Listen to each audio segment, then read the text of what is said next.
So in my previous videos, we have understood requirements and SDLC, but in real project, things don't go exactly as planned. Requirement change, risk appear, and communication gap happen. So to handle all this, we need structured management strategies and proper documentation. In this session, we'll understand how changes are managed, how risks are handled, and what key documents a business analyst works with. Let's start with change management. In real project, change is inevitable. A client might request a new feature or modify an existing requirement or even change the scope completely. Now imagine if we implement changes randomly, it will create confusion, delays and cost issues. That's why we followed a structured process.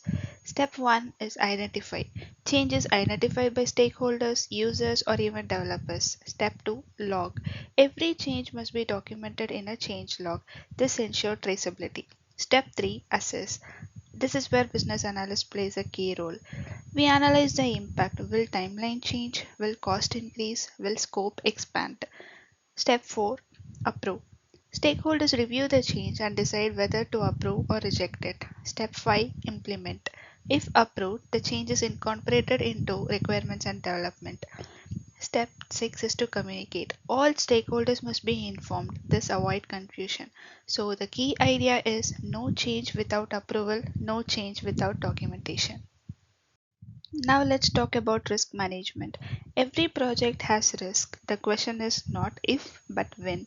Risk could be requirement ambiguity, resource shortage, technical failure, timeline delays.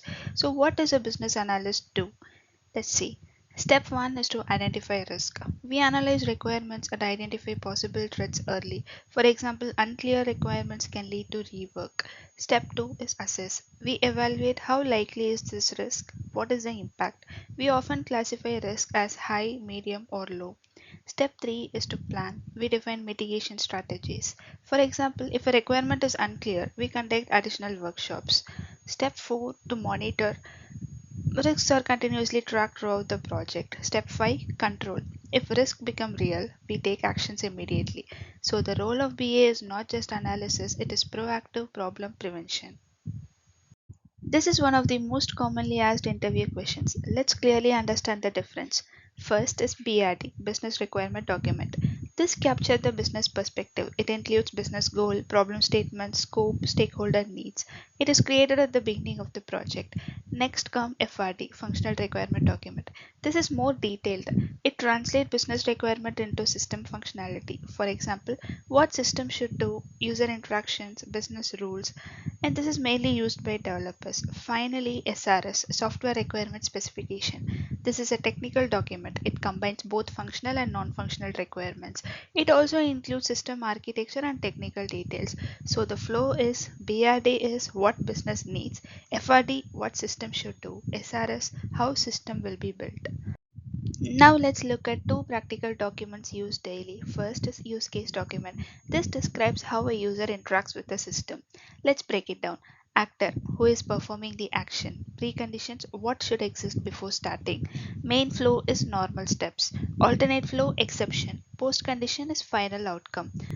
This helps in understanding system behavior clearly. Now comes MOM, Minute of Meeting. This is a simple but very important document. After every meeting, we document date and time, participants, discussion points, decision made, action items. This ensures accountability and avoids miscommunication. So MOM is basically proof of what was discussed and agreed. So to summarize, change management ensures controlled updates, risk management prevent project failures, and documents like BRD, FRD, and SRS defines the system clearly, and use cases and MOM ensure proper communication. These are not just concepts, they are used daily in real world projects.